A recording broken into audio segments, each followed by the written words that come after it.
It's Wizards versus Lesbians, a podcast for your ears. Hello and welcome to Wizards versus Lesbians. My name is Isaac. I'm Alexis. And today we're discussing The Witch's Heart by Genevieve Gornichek. Would you like to summarize the plot, or shall I? I feel like you should summarize the plot since, as I just said, I forgot to put this on my Kindle over Shabbos, so it's been a while since I've actually read it. Right. I will do my very best. So, there's a witch out there in the woods. She is a combination of several different witches from the Norse mythological tradition. She is immortal and extremely powerful, known variously as Gullveig and Angrboða, and a few other names as well. She opens the book by getting burned repeatedly and having her heart stabbed out by the Aesir. But then Loki comes to her in her, because she survives that. Loki comes to her and brings her back her heart, and they have what I would say is a difficult marriage, over the course of which she gives birth to the half-dead Hel, the wolf Fenrir, and the snake, incredibly powerful Stick, or Jormungand. And if you know Norse mythology, you know what ends up happening to all of her kids. But this book tries to fill in the bits that we don't see, and also suggests that she has a lesbian relationship with Scotty the Hunter. Yeah. Yep. That sums it up all right. All right. So Scotty is certainly a lesbian. Yes. And the Aesir are certainly wizards, or at least Odin is, of course, a wizard, as we've established over the course of the last several... Yes, and Loki. And so, yep, wizards versus lesbians, although I would say that Angrboða herself, because that's what she's called from the majority of the book, that's what I'll call her, is bi. She's very much bi, but yes. There's at least one lesbian, and there are multiple wizards, and they are definitely in conflict, so... Indeed. Why should you read this book? It's interesting. It's very interesting. It's very interesting. I found it to be a bit of a roller coaster ride. Yes. In terms of, I'm going to just get out in front of it here. This is a why you should and why you shouldn't read it at the same time. Is that this is a book that's in the genre, the sort of micro genre that we are starting to notice appearing within and alongside Wizards versus Lesbians, which I want to call narcissistic parents of monstrous children. Yes. This is the third of those that we have encountered, possibly the fourth if you count Light from Uncommon Stars. And the thing about it is that although I am predisposed to be very critical of the narcissistic moms in these stories, I'm also predisposed... Except for in Light from Uncommon Stars. Well, that's the thing. I'm also kind of predisposed to be sympathetic to them if they're presented in a certain way. And I kept ping-ponging back and forth with Angrboða over the course of reading this. And so basically, like, if you want to try to figure out your feelings about your divorced witch mom, this might be a decent book to read, I guess. Yes. I've sort of already figured out my feelings about my divorced witch mom, but, this certainly investigates the issue from all sides and is more even-handed and fair about it than some. Yeah, I think that is true. She's also less... She's not as narcissistic and awful a divorced witch mom as some of the others. Absolutely no. I mean, she's married to Loki, so he's going to win the which of the partners is the most narcissistic sweepstakes every single time. Yes. But, And she also stands up for her... She's less invested... She's not particularly invested in making her children less monstrous. Yes. Which makes her different, I think, from a lot of the others. I agree completely. She's definitely one of the more admirable parents that we've had in this genre, but because of the genre and because of my own life experiences, I'm still leery. So it's an interesting, like, dynamic. It's an interesting sort of push and pull. Yeah, I'm also not going to argue that she's a great mom. Yeah, but I don't think the book is necessarily of the opinion that she's a great mom either. we can. I think that this will be an interesting conversation to have post spoiler zone. Exactly. So one of the reasons you should read this book is that it will definitely help you process your feelings about your narcissistic divorced mother. And I'd say that is true even if your narcissistic divorced mother was not a witch. So, as to why you shouldn't read this book, there's a lot of like. You're going to get a lot of divorced parents sniping at each other, and I've had enough of that in my life. Yeah, I would say that Act 1 is a real slog because so much of it is just unhappy marriage, and very little happens. It's just unhappy marriage until the end, where it gets very unpleasant. But just it's just a lot of parents sniping at each other in the lead up to their divorce. Yes, indeed. So I think, and it's repetitive too. Like, it's okay. Loki comes, everything is happy. He disappears. She gets pregnant. Scotty shows up and threatens to cut off Angrboda's husband's balls. Then Loki shows up, awkwardly overlaps with Scotty, and they can't, and tries to avoid her knowing.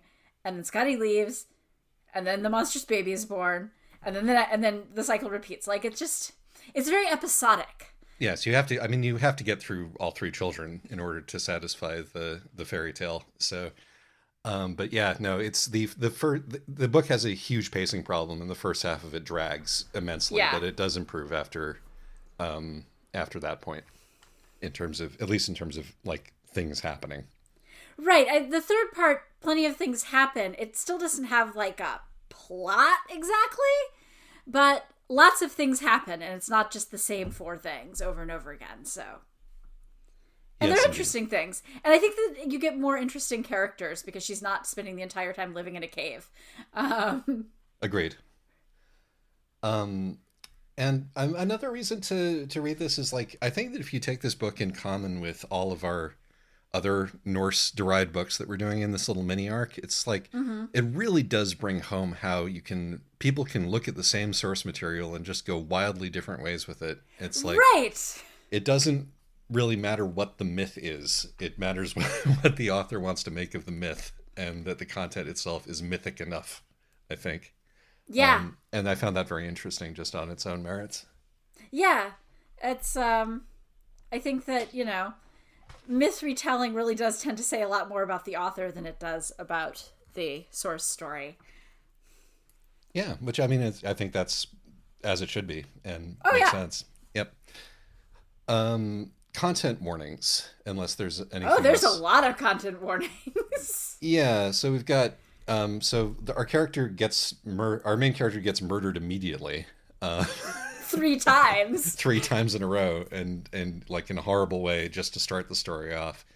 But that aside, obviously bad marriage, having your kids taken away from you, in a really traumatic and gross way. I would say that there isn't actual rape in the book, but what Odin does to Angrboda is heavily rape coded. I would agree with that. And there's tons of ableism. Tons of ableism. Lots of people calling disabled children monsters and locking them away and institutionalizing them in the ocean, and so forth. But yes, I think the book has better politics around disability than a number of the ones that we've already done. Yeah, I agree. And let's see, I'm sure that I'm missing a lot of other things, but really for me, the thing that was the most tedious was Loki and Angrboda being mean to each other. Right, but content warnings are just about what you find tedious. I meant triggering would have been overplaying it. Yes. But it certainly brought up negative feelings. Put it that way. Yeah, absolutely. Yeah, and there's just a lot of violence. Yeah, I mean it's Norse. It's also like all of the things that happen in the main, narrative of the Aesir and Ragnarok happen in this book. So a lot of people get killed in really exciting, dramatic, and improbable ways. Yep. Yep. All right. All right, let's move on in. Yes. To the spoiler zone.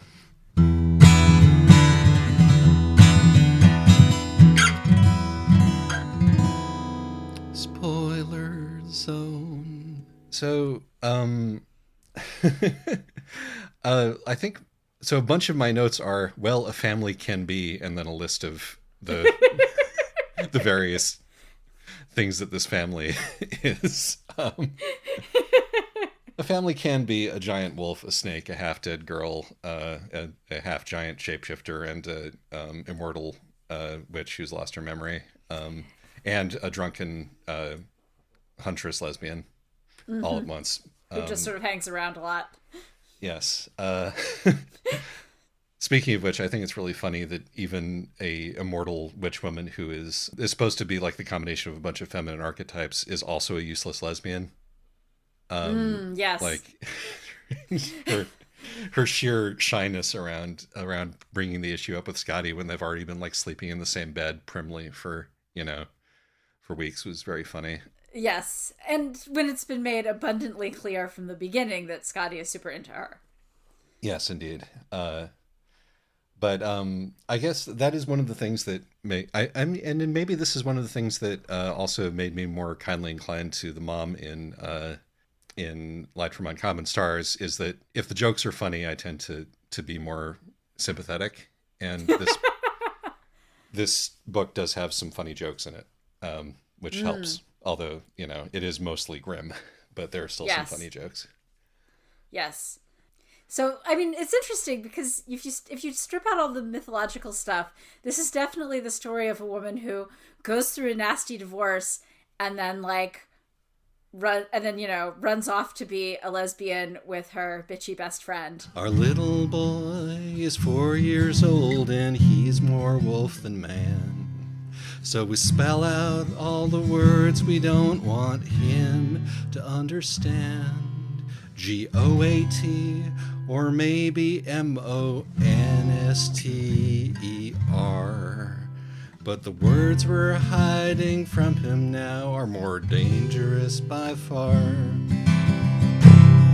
Your father's second family is in Asgard today. I don't know where I'm going with this. Yeah, and loses custody of her kids. And loses custody of her kids in a really awful way. In a really awful way that has to do with ableism and also sexism, and like the fact that her ex-husband is related to the powerful family in town, who control the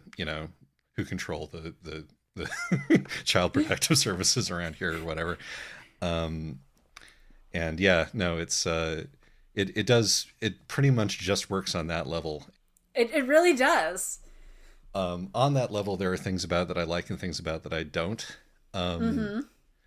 Like the thing that made me like, I think that it's her relationship with Hell that made me the leariest. Yes, because that's the one where the narrative really wants you to be on her side, start to finish. Right, and even though, like, she's like, she hates that Hell likes Loki more, and that's not really emotionally sort of closed at any point. That just sort of flaps. Yeah. And, I found her like, surprise and hurt and anguish when she goes to Hell, where Hell has been ruling Hell for her entire adult life, without any contact from her mother, and is like surprised and hurt when Hell is not happy to see her. Right. That rubbed me the wrong way. Right, and that's the specific scene where I feel like the narrative really wants you to be on her side, on Angrboda's side, and not on Hell's side. And I mean, yes, I'm sure that it is actually really awful to be, to lose custody of your kids and not be able to be in touch with them, and then to get back in touch as an adult and have them be mad at you for abandoning them.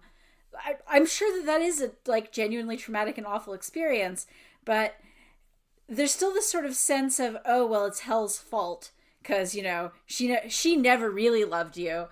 she never really loved Angrboda, and because you get to her brothers, who weren't Loki's favorites, and they of course immediately, everything is forgiven. Yeah, right. Exactly. Yeah, that it's one of those things where it's like I'm being from I was this dynamics kid, not this dynamics parent. I'm naturally going to be more suspicious of the parent just because of my own experiences in the world. But the way that whole thing played out, where Angrboda never lost her temper. She was just like so wounded, and she was so surprised and shocked and heartbroken about it, and just sort of slinked away, and was like, okay, I will get back in touch with your horrible dad so he can tell you the thing that's going to save your life. It felt. I mean, that's always the issue. It's like, where's the line between, an actual sort of, interrogation of the issues here and a fable about one's martyrdom. And right. this book is both, and it like zigzags back and forth between the two. And of course it lands on martyrdom in the end. Yes. Also, like, it's another one like The Book Eaters, where she's like, oh, I'm every mother. And in fact, if I'm Baldur's mother-in-law, that kind of makes me Mary, by the transitive property of mythology. And yeah, no, there's a little bit too much on that side of the line for my comfort. Yeah. And so the part where poor Hel ends up in the cave, and it's like, God, just in terms of upsetting things, like the idea that your legs have stopped working and you're now going to be ministered to by your estranged mother in a cave. Right, it's horrifying. It's really, really horrifying. Like, this is some Stephen King's Misery shit, as far as I'm concerned. And again, the book really wants you to be like, oh, well, finally sort of justice has been served, and Hel recognizes how valuable her mother was, and that her mother loved her and was waiting for her all along, and now will take care of her. There's, I think when this book is willing to have some complexity, it's quite good. And when it really just wants Angrboda to be a martyr is when it really falls down for me. Yeah, no, I completely agree. And that's sort of, that pretty much sums up most of my critique of this book. But I think that like the specific ways in which it straddles that line are quite interesting. No, I agree.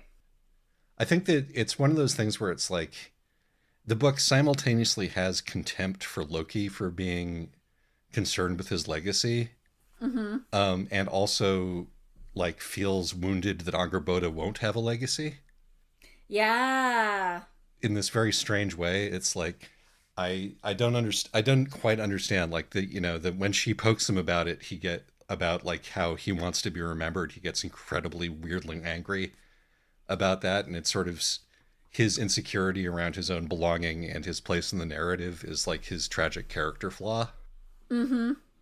But that's also, but Angrboda's mourning of her own like lack of place is like the thing that makes her martyrdom work.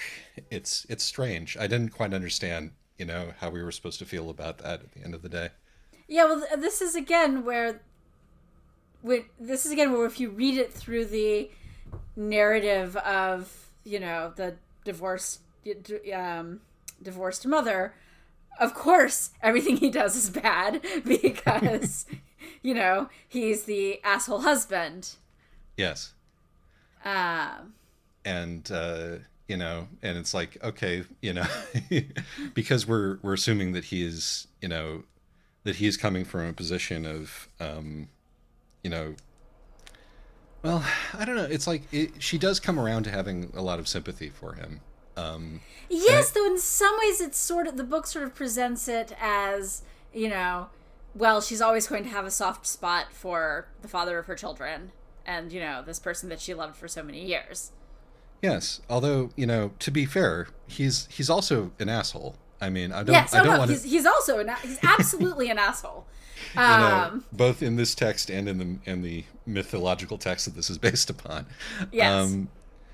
And like, obviously it's I think that like coming down on, if what it comes down on, and I think you can make an argument for either, is like his behavior is unforgivable, but I can understand that he's navigating this horrible situation the best way that he can. That seems like the right read to me. But you can also be like, okay, he's an asshole, but I still love him, because he's kind of charming, is also a read that you could take away from this. And right. So I think part of this whole thing for me is that Loki gets, as the story goes on, especially Act 1 goes on, Loki gets less interesting and more like a classic crappy asshole absentee husband. Yes. Like, for example, early in the book, the narrative, Angrboda and the narrative treat him as non-binary. Yes. And, it's great to have more narratives where non-binary people get to be terrible dirtbag assholes too. But that just sort of vanishes. Yeah, no, it's sort of like... He becomes more and more just like male and a man. As the book, as he becomes a worse husband and less, less appealing and kind to Angrboda. Yeah, that is strange. That I'm really glad that you picked up on that. That is strange because like she does like, Gerd, who is like the normie, yes, is like, your husband's a little like, I'm making a limp wrist gesture over here, right? Because I can't think of an appropriate euphemism. Is that okay? And she's like, and then he like walks in a dress, and it's like, yeah, of course it's okay. And it's like, yeah, and I mean, they kind of fell in love while he was a pregnant horse, right? So, that's part of it. And I do respect the author for not being able to resist saying that his voice was a little hoarse after he transforms back to a human. Yes. Sometimes you can't not do that. Right. No, sometimes you gotta say the obvious joke. But yeah, no. As things get worse between them, he does sort of slip into this, into this like feckless asshole husband archetype. And we see fewer and fewer examples of him being feminine and genderqueer in any way. This is true. We do see him, being a good dad to Hel, within until he abandons her. Well, he tried. He didn't really have a choice. I mean, honestly, but yes. Any more than she did, and I just gave her shit for being self-righteous about it, but. Also, he totally had a choice. He set them all up to have the kids taken away. Yes, he did. I meant after she was in Asgard. He didn't know what was going to happen after that point. But yes, but I mean, to some degree, if you're going to rip your children away from their mother and away from and if you're going to take your disabled children into the place where everybody is really broy and ableist, and ableist. Like, you cannot expect that things are going to end well for her. This is true. Although, this does bring us to one of the weirder elements of this book, which is the intimation that this was all on purpose. That Loki and Odin were in on this from the beginning, and that they were trying to manipulate events in such a way that Balder and Hel would be able to start a less toxic, sort of new life between them afterwards. We get a nice heterosexual epilogue a la Harry Potter, which seems to have been engineered by Odin. Is this book actually particularly queer? That's my question for you. Burn down the entire universe so that our kids can have a happier life. This is wizard shit, of course. Right. and this is like Angrboda realizes it and leans into it in the end. She, this is again sort of mother is martyr. She's not willing to protect herself and her lover. She's instead like, well, I will protect my daughter and also my daughter's boyfriend because he is hot and seems to be and seems nice to love her and seems nice. But like, God, you did not actually you can actually save your daughter without saving her boyfriend. She will recover eventually. I promise. There is that, and there's also, there's the whole thing with, speaking of the ookiest thing of all, which is giving her daughter her literal heart, and then when her daughter wakes up, like, when she finds Balder eventually, she starts like sniping at him in the exact same sort of like, bitter divorced mom way that her mom did with Loki, and I was like, if you guys really wanted to end this cycle of conflict and create a better world, maybe you shouldn't have made your kids into versions of yourself. Right. Which, like, I don't know what Odin did with Balder, but Angrboda absolutely did that intentionally with Hel. Yeah. And like, I'm like, oh, I don't like this. I don't like this at all. Yeah, I'd completely forgotten, it's called Act 3, even though it's, not even a chapter really. Right. And I'd completely it had failed to register in my mind at all, because I read it and I was like, well, that's just a letdown. It is, yes. I'm perfectly fine with books, burying their gays. But it definitely felt like the happy ending is the least disabled of the 3 disabled children. They're still very disabled. Yes. And they're not so much by the end. And, her boyfriend, who's perfect. The happy ending is that Hel's disability, both of Hel's disabilities are cured. She gets to walk again, and her heart condition is cured. Meanwhile, like, her autistic kids, I mean, although she is also autistic coded. Yes, no, she's and ADHD coded. Yeah. But her verbal and nonverbal autistic kids, Fenrir and Jormungand, are, they die. Right. And it's like, they can't be part of this new, more functional world because they're too monstrous. Right. Like, the happy ending is, nobody disabled, the happy ending is heterosexual, non-disability, everything is great. Yeah, and it's like, I think the book doesn't necessarily, I think the book is smarter than that, but I think the book is also deeply entrained to this myth, right? Which that is the way that it ends, in the myth.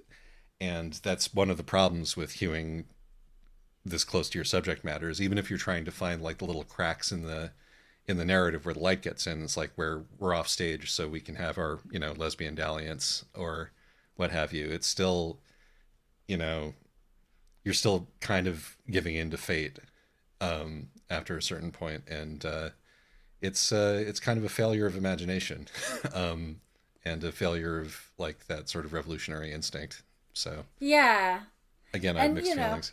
Yeah, and like the end wants to be. The thing is that the end wants to be bittersweet. Mm-hmm. That like, well, she she died, and that is sad, but she succeeded where it counts. And for me, the sweet didn't really land. Indeed. I agree completely. Particularly when so much of, Act 1 in particular is I just said particular twice, is Angrboda really standing up for the full humanity of her giant wolf son and giant snake son. Yes, indeed. And the fact her large sons. Yes, her large non-adult and then adult sons. But and then just like they just sort of get dropped. Yeah, I agree. This is a story like it's. I think you're right.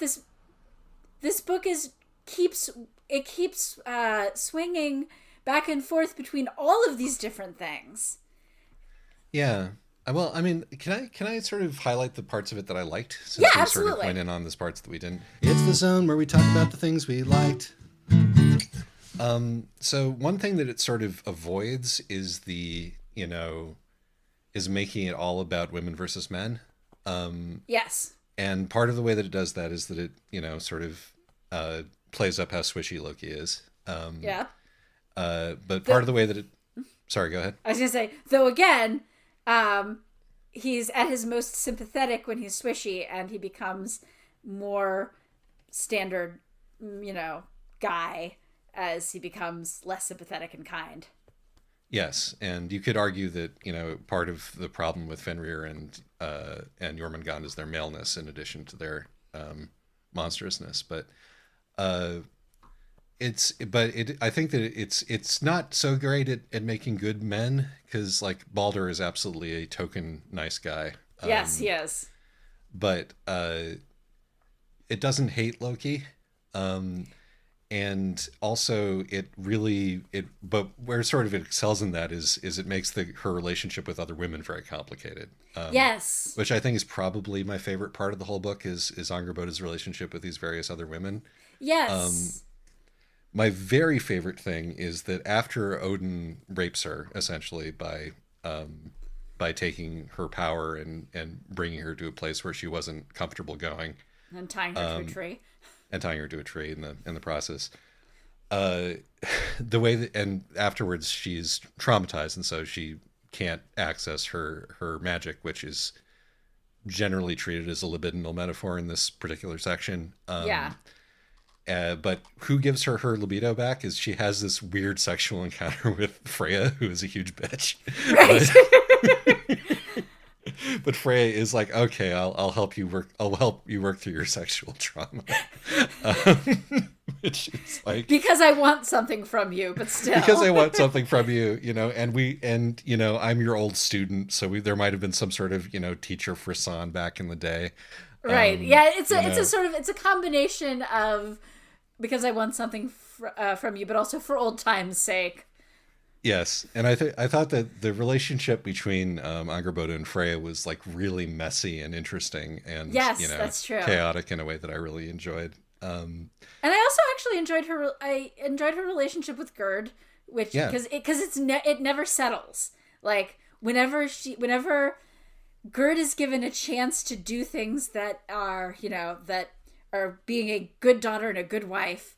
And that, you know, can encourage Angrboda to do the same, she's really nice and happy towards Angrboda. And whenever Angrboda does anything that's a little too weird for her, she gets increasingly snippy. And it is, you know, it's like having that one, your friend's normie sister or whatever, or your one neighbor, or the other parent in the PTA.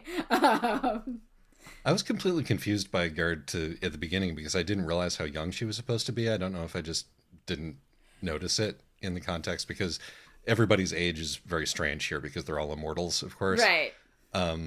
Or giants who are, you know, very long lived. But it makes more sense if you think of Gerd as being like 12 when they first meet, which I think is sort of I thought she was supposed to be more like somewhere between 14 and 16. Like...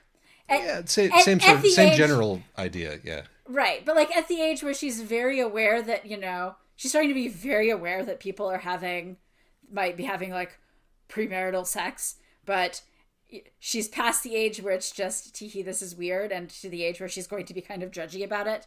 Right, she's reached the point where she knows that she's meant to be morally scandalized by it, and so she, you know, enacts that. But yeah, no, it is sort of an interesting thing because it's like, you know, she could have gone a lot of different ways, but of course she was going to marry, you know, some, you know, relatively decent Vanir dude and you know, become a housewife. You know, that's right. Sort of she was signaling that's where she was going all along, and that, you know, overrode her, you know, her friendships and her decency, and that's her own little tragedy. Yeah. And, you know, I appreciated that as a sort of a mini narrative.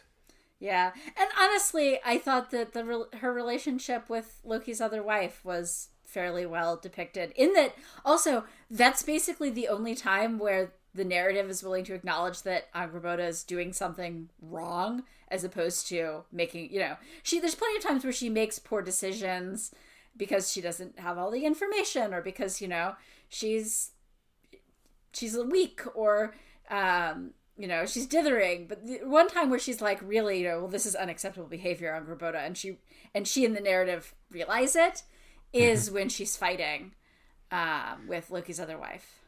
Yeah, no, one of the things that makes this a better and more interesting book than, say, The Book Eaters or Lantron's part of Light from Uncommon Stars is that she does really apologize for what she's done wrong, and it's not like a surface apology or a my apology makes me better apology. She understands on a visceral level that she did like a really cruel thing to this woman. Yeah. And the other woman realizes that she did a really cruel thing as well. Right. It's so they're both apologizing and they're both sincere about it, and both they and the narrative understand that what they did in both cases is truly unacceptable. Yeah, sort of figuring out and like navigating and healing the relationship with the other woman when they both have already been awful to each other is a pretty difficult thing to pull off, and I was convinced by the way that this pulled it off. Yeah, me too. So I kudos for that one, I would say. Yeah, no, I think the book definitely and the author definitely deserve credit for that one. And because I think you're right that one of the book's real strengths is her relationships with other women, including her wolf best friend who shows up and is like, wait, you don't remember me? I'm your wolf best friend from before the book starts. If only we could all have one of those. Right? Right, exactly. Who's, just like super loyal and a little snarky and is a giant wolf and is just like, that's my deal. Right. I mean, who is there because in the myths the witch woman rides a giant wolf, but it's nice that we got, her proper introduction and her place and things, and I enjoyed her personality. Yeah, and I honestly enjoyed because you've got all this stuff about her mysterious past and she doesn't really remember anything. So it's actually really nice to have somebody show up from that.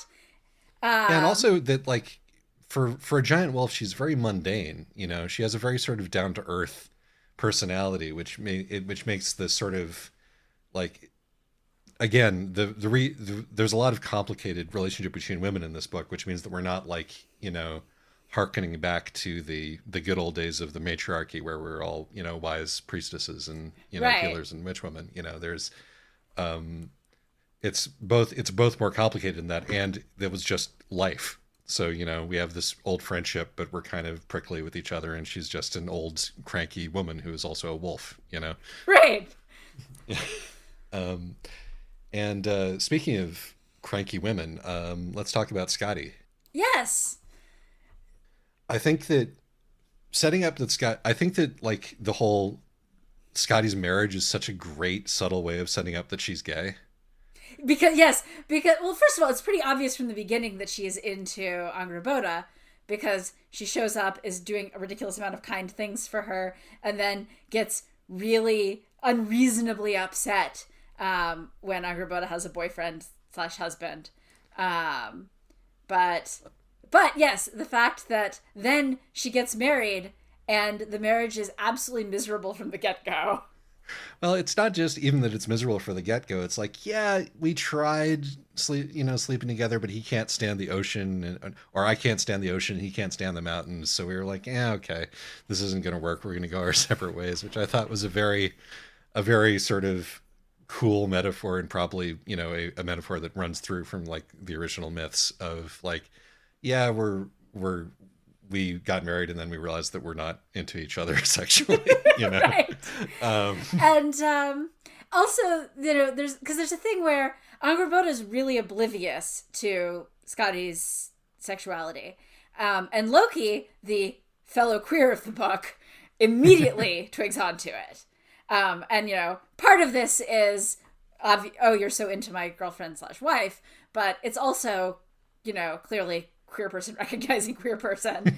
And so there's the great exchange with him and Angrboda where he's telling her that, the marriage, Scotty's marriage with her husband, it seems pretty doomed, and, she hates this and he hates, she hates the ocean and he hates the mountains, and they just don't seem happy. And she's like, oh, well, that's so sad. And the marriage is going to end soon. And Loki's like, is it? They seem really incompatible. Right. Like he's hinting at it. He's rolling his eyes. Right. Like, and come on, do I have to spell this out for you? Right, exactly. Yeah.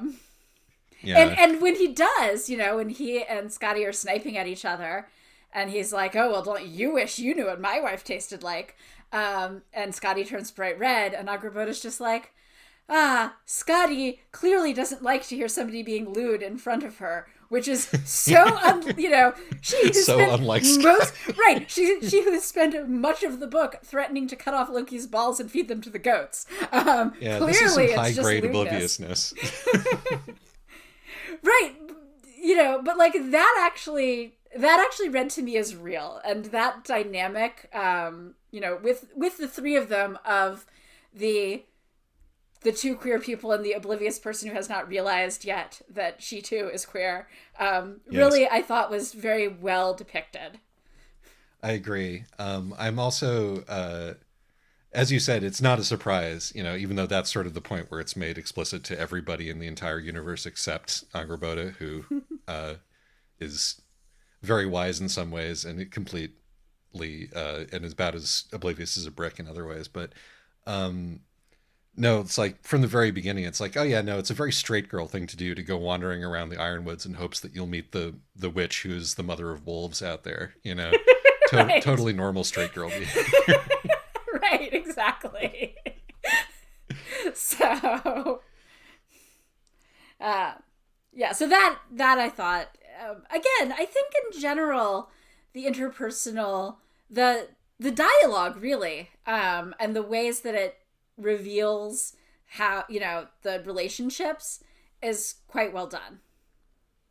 Yes. I had some, it was helped along for me by the audiobook performer who gives everybody sort of Northern English accents. Angrboda particularly has a very sort of Northern English accent, and Yorkshire specifically. And no, I'm not going to do the accent for you. It all feels very sort of domestic. But yeah, no, the dialogue is very good and well observed, which, is actually kind of a hindrance when we're getting to the 15th Loki and Angrboda arguing about stuff conversation. But and there's definitely places where the dialogue could have been trimmed back, or scenes probably could have been cut, but then again, it's one of the strengths of the book, so the plotting is not the strength of the book.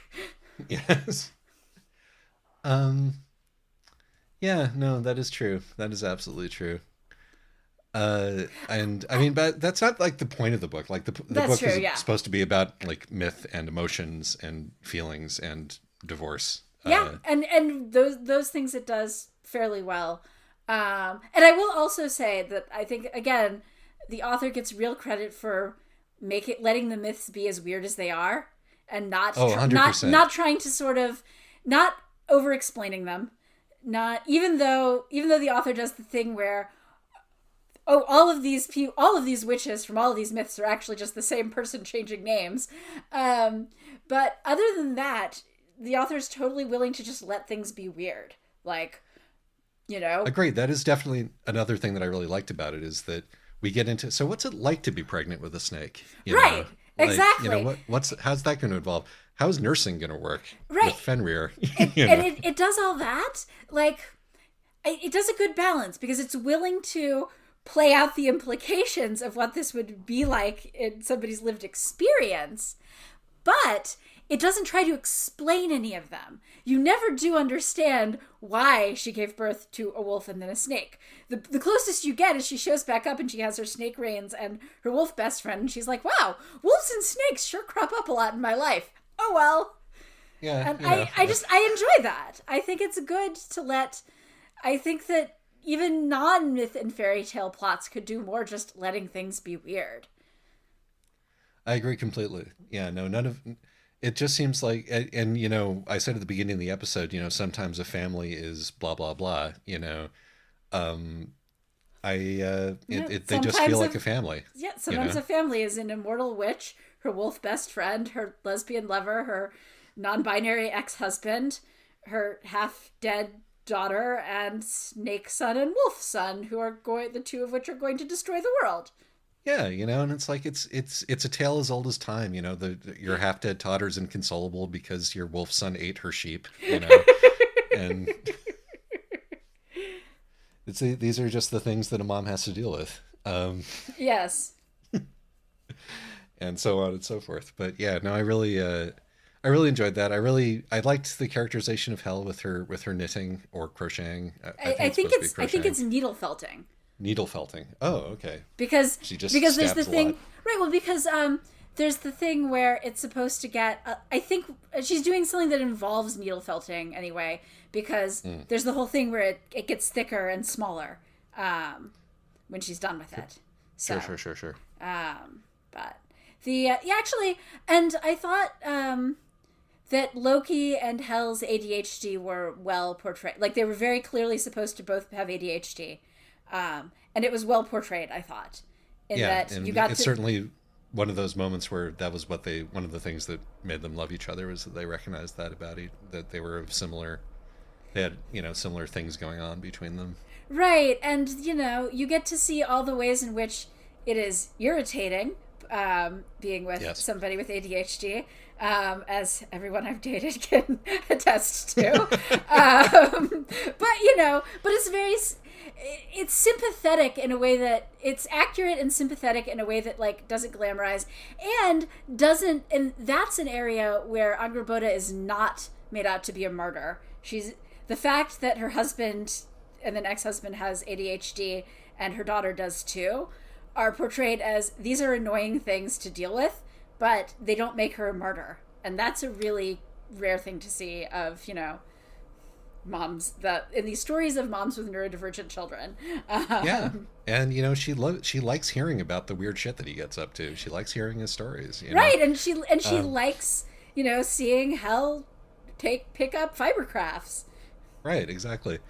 Although that being said, if my estranged mother came to me with my childhood toy in an attempt to awake, ancient feelings of sympathy in me, I would kick her out of my kingdom also. Right. This is again why I thought that that was one of the less successful parts of the book. Felt very accurate, the scene. Yes. But it was a place where I felt like the narrative did not understand what it was, the author did not understand what was being portrayed. And the book at least really wanted us to be on board with, something that is not how I read it, at least. Again, I'm completely incapable of telling whether that's just me being defensive. Right, well, this is why I admittedly not the most, non-defensive, objective observer of this particular issue. Right. But at the same time, we're right. Good to know. That's what right. I like to hear. And part of why I'm sensitized to this, of course, is lived experience, but it's also that the martyrdom of being the mother of disabled children is something that is real common in our culture and gets used to justify horrific child abuse and even filicide. And so it's the fact that, that this book seems to be leaning into that narrative was frustrating to me, because it was in many other ways a smart book. But it really felt unexamined there. And it was just a real missed opportunity in something that was otherwise quite smart about, until the end, about, disability issues. And maybe the author just didn't quite understand that that's actually what the story she was telling, but it's so well done that I'd be a little surprised. You might think you love your mom, but bring it or us, we'll be the judge of that. Wizards versus lesbians will expose bad behavior in no time flat. No moms get the benefit of the doubt when we're around. Everybody stand up and make the following sound. Judge your mom. Well, author's dead and all. But, yep, author's dead and all. But, I think that I think that it does understand that it's a messy subject. Like, I mean, Yeah. the fulcrum that tears their lives apart is when this person arrives and calls her kids monsters, and when Right. Loki also calls their kids monsters. Right. So, you know, I mean, Loki that's like, first calls her kids monsters. yeah, and that like that just overhearing that puts Fenrir and Jormungand on the path to Ragnarok, essentially. Right. And so it's like it's very concerned with the emotional hurt that has for both the children and the parents, not just the parents, Yeah. which is useful. It does acknowledge that it's messy. Like, you know, I'm not, you know, I don't think that the book is like wallowing in Angrboda's pain, to the extent that like you can avoid it because she's the point of view character. But I think that it does go out of its way to demonstrate the pain of others, and it also makes Angrboda understand the pain of others, including her kids, in the fullness of time. But we still have the ending that that we discussed earlier. Right. I think the other thing is, part of what is bothering me about this is that it's specifically this mother-daughter thing going on. Yes. Right? That she stands up for and is the mother of her sons, and that there's no problem in her relationship with her boys.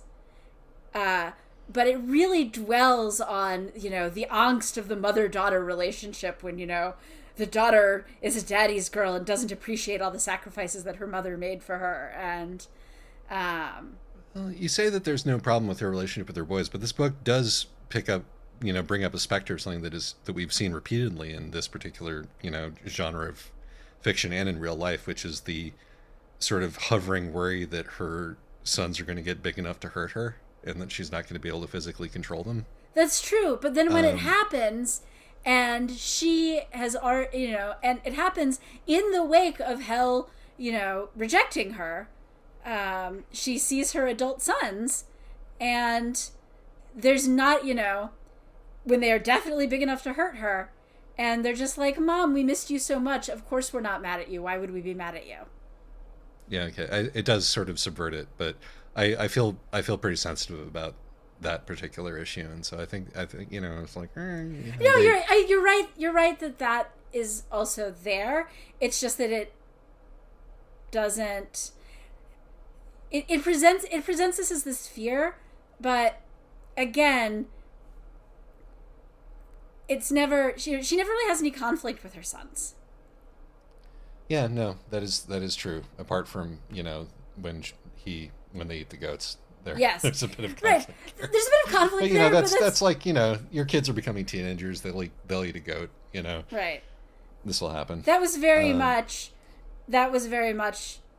bad teenage boy behavior. Scold, explain why it's wrong, as opposed to a deep rift in the relationship. Yes. And it really dwells there, because there's the scene where she gets to see, where she's sort of drifting, and she gets to see Hel as a child, you know, alone with the Aesir, and you know, Balder being nice to her, and Loki being really overprotective, angry dad about it, and you know, and how sad it is that, you know, and her heart aches for seeing Hel not have any of her STEM toys, which again, it spends way more time on the pain of being a mother of a daughter. Yeah. No, I think that you're absolutely right on that front. Okay, so let's see. I don't think that I have any much else to add. I enjoyed the fact that, speaking of like the women have complicated relationships with each other. I liked that there wasn't even solidarity among witches, that the Norns kind of do her dirty. Yes, that was great.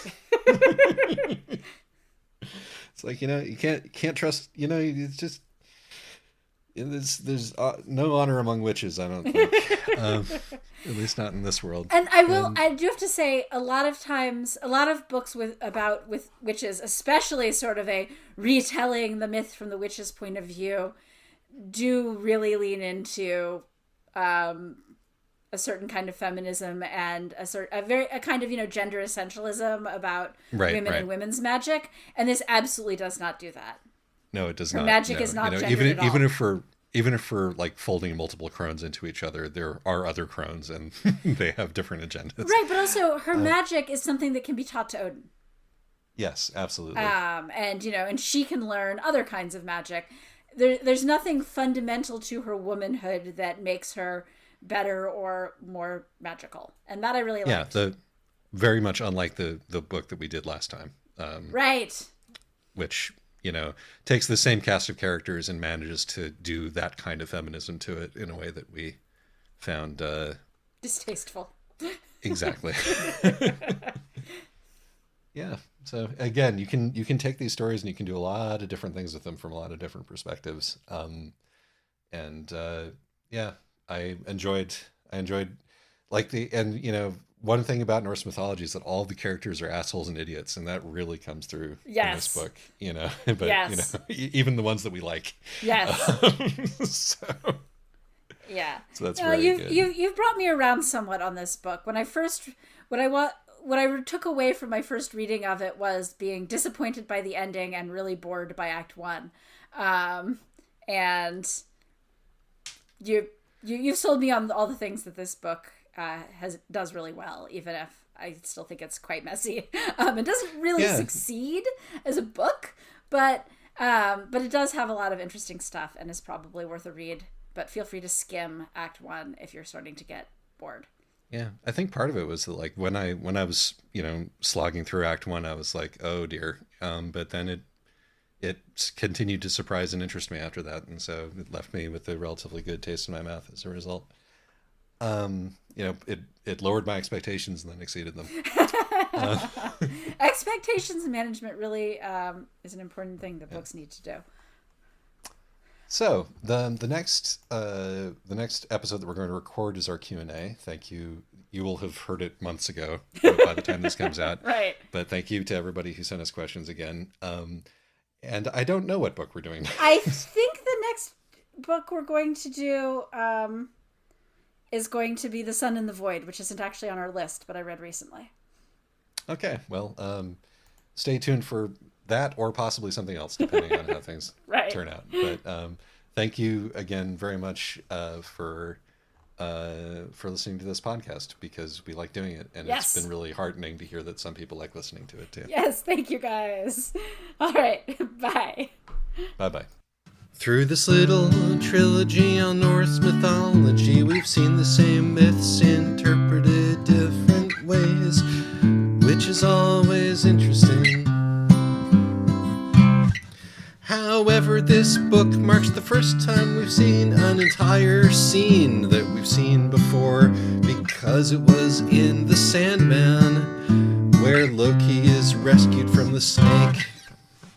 It's a very different take, significantly more misogynistic, to nobody's surprise, but maybe that's the advantage of doing this mythic stuff. It tells you more about the author than it does about the myth.